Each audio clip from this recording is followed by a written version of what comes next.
Welcome back to the channel, everyone. Have you ever looked at a family member and suddenly realized that to them, you aren't a sister, a daughter, or a friend? You are simply an ATM. Some betrayals don't come with screaming matches. They arrive quietly, printed on a piece of cardstock at an airport terminal. Today's story follows Fiona.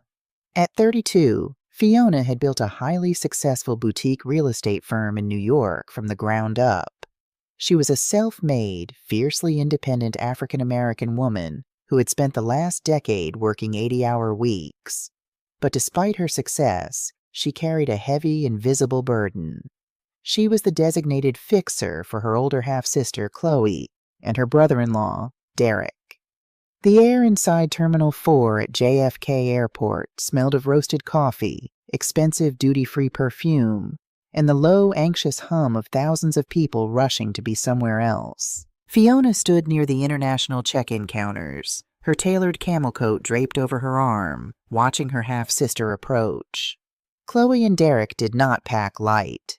They were pushing 2 heavily loaded luggage carts holding 4 oversized Louis Vuitton suitcases. Suitcases Fiona recognized instantly because she had paid off the credit card bill for them 2 Christmases ago. Chloe, in her mid-40s, was dressed in what she considered airport chic, a cashmere lounge set, oversized designer sunglasses indoors, and a perfectly blown-out silk press. Derek walked beside her, casually scrolling through his phone, looking entirely unbothered by the chaos of the terminal. This trip to Paris was supposed to be a reset. A week in the City of Light to reconnect as a family, Chloe had called it, her voice trembling slightly over the phone a month prior as she complained about how disconnected they had all become. Fiona, exhausted from closing 3 commercial deals in a row, had given in. She booked the flights, reserved a stunning boutique hotel in Le Marais, and arranged the private transfers. Total cost? North of $25,000, all sitting squarely on Fiona's platinum card. "Fiona, finally!" Chloe sang out, waving a manicured hand as she breached the crowd. She didn't offer a hug, just a quick performative air kiss near Fiona's cheek. Derek insisted we stop at the lounge in the city before we got here. Traffic was a nightmare. "We're checked in," Derek added smoothly, not looking up from his screen. Chloe printed the boarding passes at the kiosk while I dropped the bags. "Great," Fiona said, feeling the familiar tight knot of fatigue forming at the base of her neck. "Let's head to security. I'd love to get a proper meal in the first-class lounge before we board." Chloe paused. A fleeting look passed between her and Derek, the kind of look people share when they are about to execute a rehearsed plan. Chloe reached into her designer tote and pulled out 3 stiff, rectangular boarding passes. She kept 2 tucked tightly against her palm and handed the 3rd to Fiona. Fiona looked down at the paper. "Seat 38B, Zone 5. She blinked, momentarily confused by the ink. 38B! That was a middle seat, in the very back of the economy cabin, right next to the lavatories. Fiona looked up, her eyes narrowing slightly. "Chloe, what is this? I booked 3 first-class, fully refundable tickets. The confirmation email—" "Oh, I know, sweetie," Chloe interrupted, her voice dropping into a sickeningly sweet, patronizing register. She reached out and patted Fiona's arm as if consoling a toddler. "But you know how Derek's sciatica has been acting up lately. And honestly, my anxiety on long flights is just getting worse as I get older. We spoke to the agent, and they said the flight was overbooked in the premium cabins, but they had 2 first-class seats together." Fiona stared at her sister. The bustling noise of the airport seemed to drop away, leaving a ringing silence in her ears. "And you kept them for yourselves?" Derek finally looked up, offering a practiced diplomatic smile. "Come on, Fee. You're young. You do Pilates, you're in great shape. You can bounce back from an 8-hour flight in economy in no time. We're in our 40s. Our joints just can't take it anymore." "Exactly," Chloe chimed in, adjusting her sunglasses on top of her head. "Besides, you're the one who is always talking about how we need to take better care of ourselves. Family makes sacrifices for family, right? It's just a seat. It's really not a big deal. Please don't make a scene about it." Don't make a scene. Those 4 words hung in the air, heavy and sharp. Fiona stood perfectly still. For years, she had been making things small. She had quietly wired money when Derek's business ventures stalled. She had paid the property taxes on their suburban home when they claimed they were drowning. She had allowed herself to be cast as the reliable workhorse, so Chloe and Derek could play the part of the affluent, successful couple on Instagram. She looked at the boarding pass again. Seat 38B. They hadn't just taken the luxury she paid for. They had banished her to the most uncomfortable corner of the plane, expecting her to simply nod, smile, and absorb the disrespect as she always did.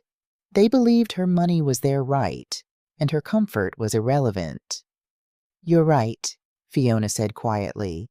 Her voice was remarkably steady. "It is just a seat." Chloe let out a dramatic sigh of relief, clearly believing she had won the negotiation. "Oh, thank God. I knew you'd understand, Fee. You're the best. We'll meet you at the baggage claim in Paris, okay? Or actually, since your zone boards last, just text us when you land." "Sure," Fiona said. She didn't smile. She didn't yell. She simply turned on her heel and began walking away, not toward the standard security line, but back toward the premium check-in counters. "Wait, where are you going?" Chloe called out, a hint of confusion breaking through her smug exterior. "Economy security is that way." Fiona didn't look back. The click of her heels against the polished terrazzo floor was the only answer she gave. She approached the first-class priority desk. The agent, a sharply dressed woman in a navy uniform, offered a warm, professional smile. "Good evening, ma'am. How can I help you?" Fiona placed her passport on the marble counter, followed by the heavy metal platinum credit card she had used to book the flights. "Hi," Fiona said, her tone polite but laced with absolute authority. "I need to make a modification to a reservation. The confirmation code is X7B9P2. The agent typed quickly, her eyes scanning the monitor. "Ah, yes. A party of 3 to Paris. I see your travel companions just checked their bags." "Yes, about that," Fiona said, leaning slightly closer to the desk. "I am the primary account holder and the sole purchaser of this itinerary. I need you to split the PNR. I want my ticket separated from the other 2. "Certainly, Miss Carter. And once they are split?" Fiona looked out toward the terminal. In the distance, she could see Chloe and Derek joining the first-class security line, laughing about something, completely oblivious to the administrative execution about to take place. "Cancel them," Fiona said smoothly. The agent paused, her fingers hovering over the keyboard. She looked up, slightly surprised. "You want to cancel the other 2 passengers? The flight leaves in less than 2 hours. Standard cancellation fees won't apply since these are fully refundable fares, but their bags will need to be pulled from the aircraft." "That is perfectly fine," Fiona replied. "Cancel Chloe and Derek's tickets immediately. Issue the refund to this card, and with the remaining funds..." Fiona offered a small, genuine smile for the first time that day. "I believe you have one of the private first-class suites still available on this flight. I'd like to upgrade my own seat."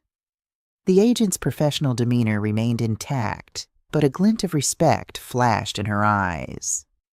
"Right away, Miss Carter. Processing the cancellations now." 3 minutes later, Fiona walked away from the desk holding a crisp, newly printed boarding pass. Seat 1A, first-class suite. She bypassed the main terminal entirely, gliding through the expedited VIP security lane, and stepped into the hushed, luxurious sanctuary of the airline's private lounge. She ordered a glass of vintage champagne, sat back in a velvet armchair overlooking the tarmac, and pulled her phone from her purse. She opened her text messages. The group chat with Chloe and Derek was at the top. Fiona typed slowly, ensuring every word was deliberate. "You were right, Chloe. Family shouldn't have to suffer. I decided I couldn't bear the thought of Derek's sciatica flaring up, so I canceled your tickets to save him the pain. The airline is pulling your bags now. Have a safe drive back to New Jersey." She hit send. Then she switched her phone to airplane mode, took a slow sip of her champagne, and watched the blinking lights of the runway against the darkening New York sky. The trip to Paris hadn't even started, but Fiona already knew it was going to be the best vacation of her life. The flight to Charles de Gaulle was 9 hours of uninterrupted velvet-lined peace. Fiona slept in a fully flat bed, woke up to fresh espresso, and watched the sunrise over the Atlantic. For the first time in years, her phone was blissfully silent. No emergency texts from Chloe about a misunderstanding with a contractor. No frantic calls from Derek asking for a short-term bridge loan to cover his car payment. Just the quiet hum of the aircraft engines and the exquisite taste of freedom. But back at JFK's Terminal 4, freedom looked very different. While Fiona was somewhere over the ocean, Chloe and Derek were experiencing a very public, very humiliating reality check. According to the airline logs, and a highly panicked voicemail Chloe left that Fiona wouldn't listen to until she landed, the fallout had been immediate. Standing at the first-class security checkpoint, Chloe had pulled out her phone to show the TSA agent her digital boarding pass. Instead, she found Fiona's text message. Witnesses nearby would later recall a woman in oversized designer sunglasses letting out a noise that sounded halfway between a gasp and a scream. Derek had snatched the phone from her hand, his face draining of color. Rushing back to the priority desk, they demanded the agent reinstate their tickets. "I'm sorry, sir," the agent had said coldly, the same agent who had just upgraded Fiona. "The primary cardholder canceled the reservations. Your bags have already been offloaded and are waiting at Carousel 6. Derek, trying to maintain his polished, wealthy facade, had slammed his own gold credit card onto the marble counter. "Fine. Put it on my card. 2 first-class tickets on the same flight. Now." The agent typed the details. The machine beeped. A glaring red error message flashed on the terminal. Declined. Derek's jaw tightened. "Try the joint account card," he snapped at Chloe. She frantically dug through her Louis Vuitton tote, producing a sleek black card. She handed it over, her hand shaking slightly. The agent swiped it. Beep. Declined. Insufficient funds. By now, a line of impatient travelers had formed behind them. The whispers started. Chloe, who spent her entire life curating an image of effortless wealth for her 20,000 Instagram followers, was standing at a premium airline desk, unable to afford a ticket she had just bragged about online. The ultimate embarrassment wasn't just missing the trip to Paris. It was the world seeing that they never actually belonged in that line to begin with. Without Fiona's wallet, they were just 2 people with heavy luggage and maxed-out credit. They didn't go to Paris. They took a $120 Uber back to New Jersey in complete, suffocating silence. 12 hours later, Fiona stepped onto the wrought iron balcony of her suite at the Hotel Plaza Athénée. The Eiffel Tower glittered in the distance, cutting through the crisp Parisian evening. She poured herself a glass of Bordeaux, feeling the tight coil of stress that usually sat in her chest finally begin to unwind. She opened her laptop, intending to send a quick out-of-office reminder to her real estate team. Instead, a high-priority email sitting at the top of her inbox caught her eye. It was from David, her wealth manager and lead accountant back in Manhattan. The subject line read, "Urgent. Suspicious activity/title alert on the Montclair property." Fiona frowned, setting her wine glass down on the bistro table. The Montclair property was a sprawling 4-bedroom colonial home in a high-end New Jersey suburb. Fiona had purchased it entirely in cash 3 years ago. It was an investment property, but she had allowed Chloe and Derek to live there rent-free under the strict condition that Derek pay the property taxes and the HOA fees while he got his consulting business off the ground. She clicked the email. "Fiona, I know you're in Paris, but this couldn't wait.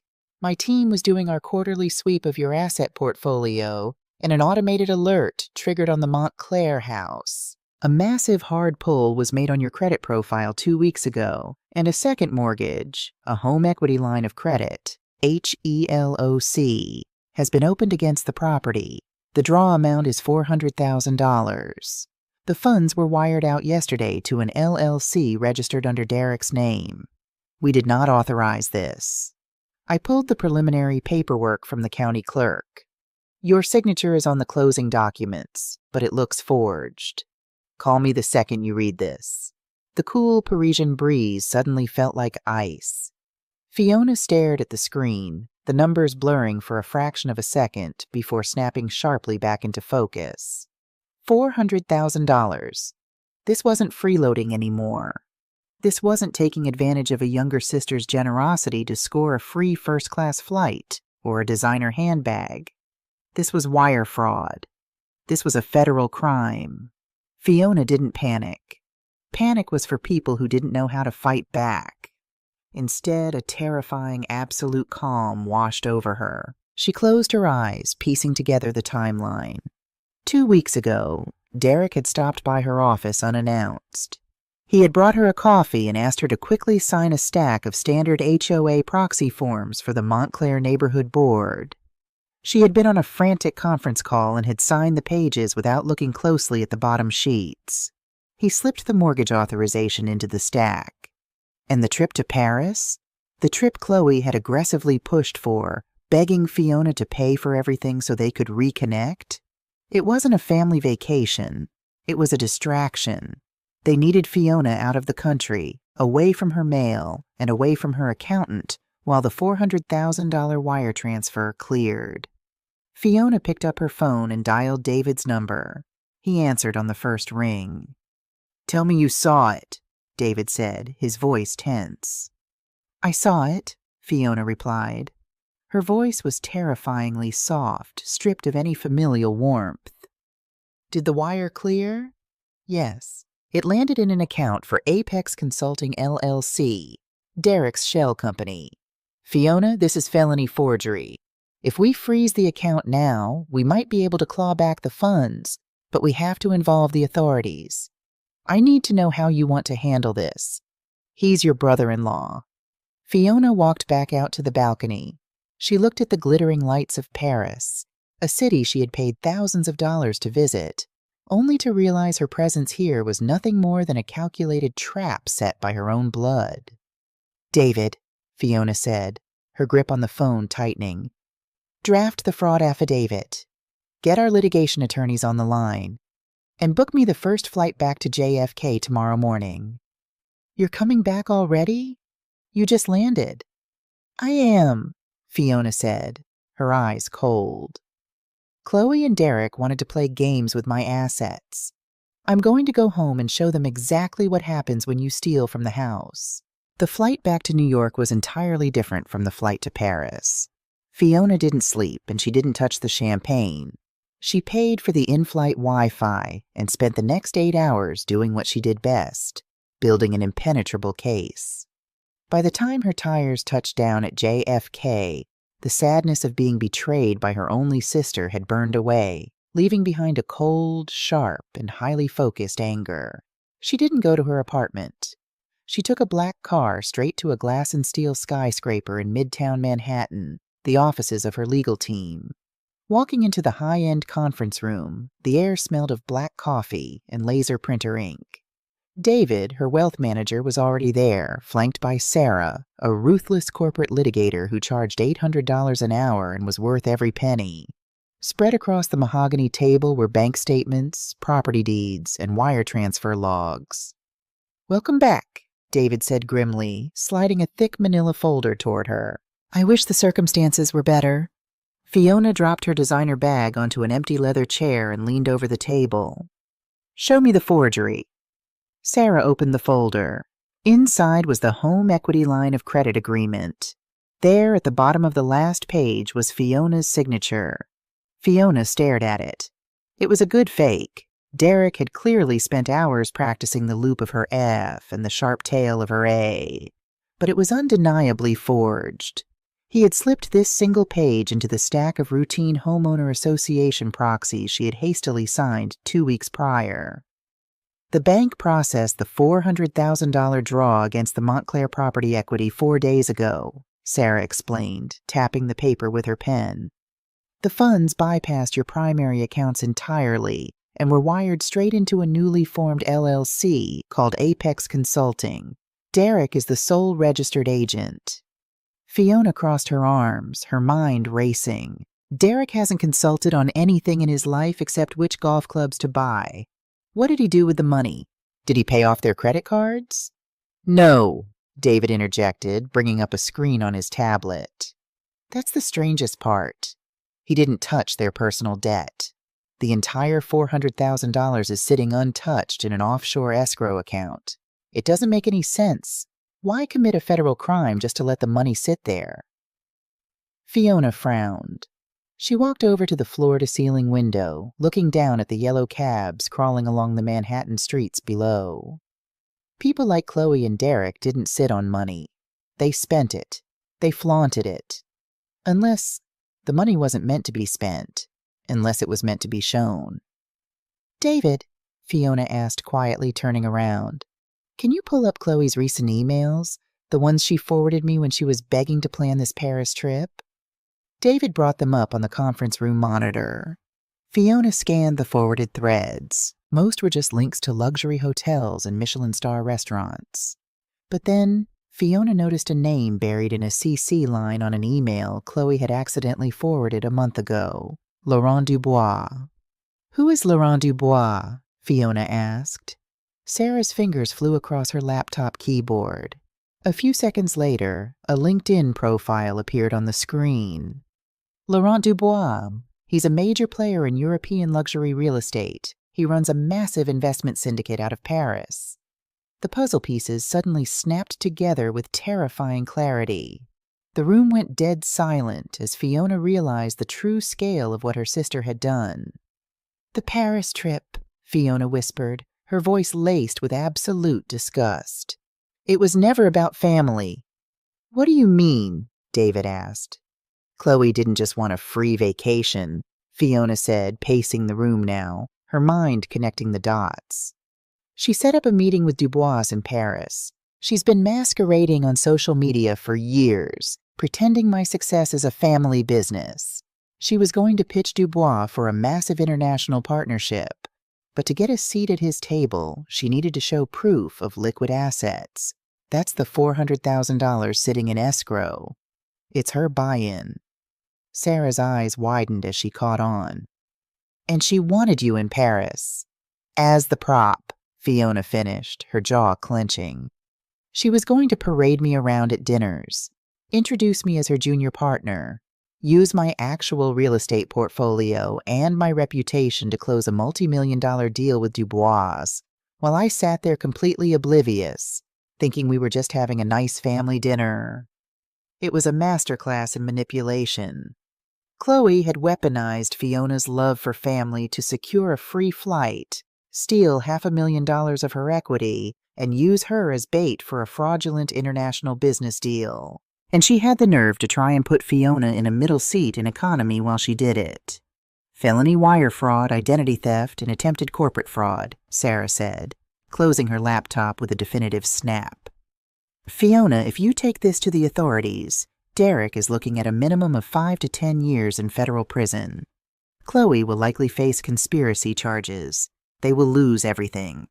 Fiona looked at the forged signature on the table. For a brief second, she thought of the times she had brushed Chloe's hair when they were kids. She thought of the Thanksgivings they had shared. Then she remembered the smirk on Chloe's face at the airport. Family makes sacrifices for family, right? Fiona pulled out her phone. She didn't call the police. Not yet. First, she opened her contacts and found the number for Tyler, Chloe, and Derek's 16-year-old son. Tyler was away at a private boarding school, tuition fully paid by Fiona. He was a good kid, smart, humble, and completely unlike his parents. He didn't deserve to be collateral damage. Fiona quickly transferred enough money into a private trust account to cover the rest of Tyler's tuition and living expenses through his senior year. She ensured neither Chloe nor Derek could ever access a dime of it. Sarah, Fiona said, her voice dropping all traces of warmth, turning entirely into the ruthless businesswoman who had conquered the New York real estate market. Draft the eviction notice for the Montclair property. I want it served immediately. We usually give 30 days, Sarah noted. They aren't tenants. They are squatters who committed federal fraud against the homeowner, Fiona replied coldly. Give them 24 hours. Tomorrow afternoon we are going to New Jersey. I want you there, and I want the local sheriff there to enforce the notice. Oh, and David? Yes, Fiona? Freeze the Montclair title so they can't move that $400,000 anywhere else. And draft an email to Laurent Dubois in Paris. Let him know exactly who he was dealing with.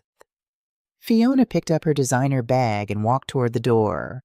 The time for being the supportive younger sister was officially over. It was time to collect the debt. The Montclair house was a stunning piece of real estate. Set back from the road behind a row of ancient oak trees, its large bay windows glowed warmly against the fading New Jersey twilight. As Fiona's black SUV pulled into the circular driveway, she could see shadows moving inside. Chloe and Derek weren't just home. They were entertaining. 3 luxury cars, none of which belonged to Fiona, were parked near the garage. Through the glass double doors, Fiona could see a catered spread on the kitchen island and a group of Chloe's country club friends holding wine glasses. Sarah, Fiona's lawyer, adjusted her briefcase in the passenger seat. Are you ready for this? I've been ready for 10 years, Fiona replied. Behind their SUV, a Montclair Police Department cruiser pulled up quietly, its headlights cutting through the dusk. 2 uniformed deputies stepped out. Fiona had requested a civil standby, a police presence to ensure the peace was kept while serving an eviction and presenting evidence of a felony. Fiona walked up the stone steps, her heels clicking sharply. She didn't knock. It was her house. She pushed the front door open and walked straight into the foyer, followed closely by Sarah and the 2 deputies. Laughter echoed from the open-concept kitchen. Chloe was holding court by the marble island, wearing a silk dress, pouring a heavy measure of Cabernet.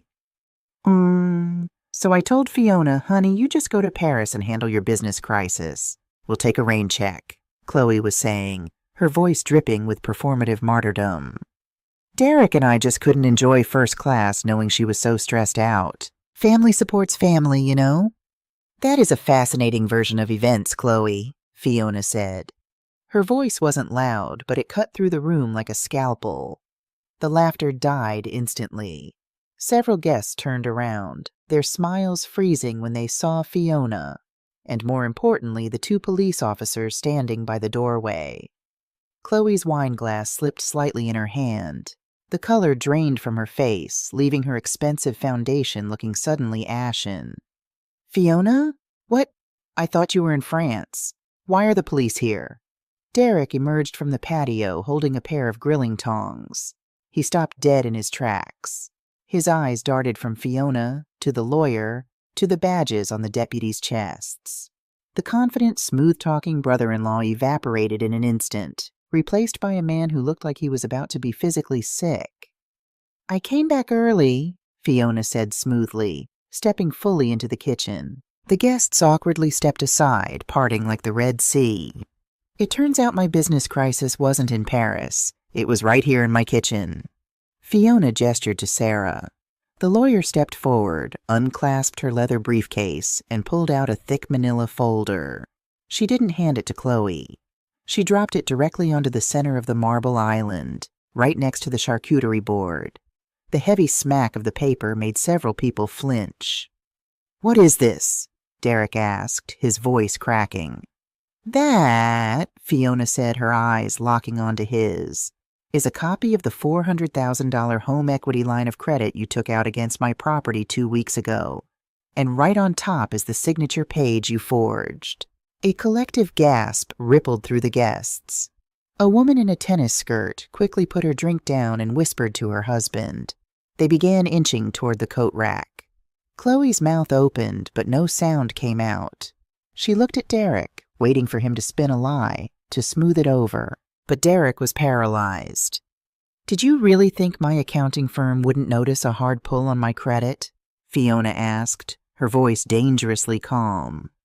Or did you think the Paris trip would keep me distracted long enough for you to wire the money to Laurent Dubois and secure your little European investment scam?" At the mention of Dubois, Chloe's legs seemed to give out. She grabbed the edge of the counter to steady herself. "Fiona, please. You don't understand. We were going to pay it back. Dubois is a billionaire. If we just showed him we had liquid capital, we were going to get a percentage of his new development. We were doing it for us, for the family." "There is no us, Chloe. There is me, working 80-hour weeks, and there is you, stealing my equity to play pretend," Fiona said. She pointed to the folder. "Right now that money is frozen. The title is locked. And Laurent Dubois received a very detailed email from my legal team this morning regarding your fraudulent business practices. Your deal is dead." Derek finally found his voice. "Fiona, look, we messed up. I'm sorry, but you can't bring the cops into this. I'll go to jail." "That is entirely up to you," Fiona said, looking at her watch. "As of this exact moment, you have two choices. Choice A, I hand this folder to the deputies standing behind me. I press federal charges for wire fraud and identity theft. You will be arrested in front of your friends, and you will likely spend the next 5 to 10 years in a federal penitentiary." Derek swallowed hard, beads of sweat forming on his forehead. "And choice B?" "Choice B," Fiona said, her tone absolute. "You and Chloe have exactly 24 hours to pack whatever fits into your cars and vacate my property. You will sign a full confession and a waiver releasing any and all claims to this house. If I ever see your faces again, or if you ever ask me for a single dime, I revert to choice A. Do we have an understanding?" Chloe burst into tears. Real ugly tears. The facade was completely shattered. "You're kicking us out? Fiona will be homeless. We have nothing. What about Tyler? He's your nephew. You're going to put a 16-year-old boy on the street because you're mad about a plane ticket?" It was the ultimate manipulation tactic, using the child as a shield. But Fiona had already anticipated it. Fiona didn't flinch. "Leave Tyler out of this. He is the only person in this family with any integrity, and he is exactly why I'm selling this house." Chloe looked up, confused. "Selling it?" "Yes," Fiona said softly, the ultimate checkmate settling over the room.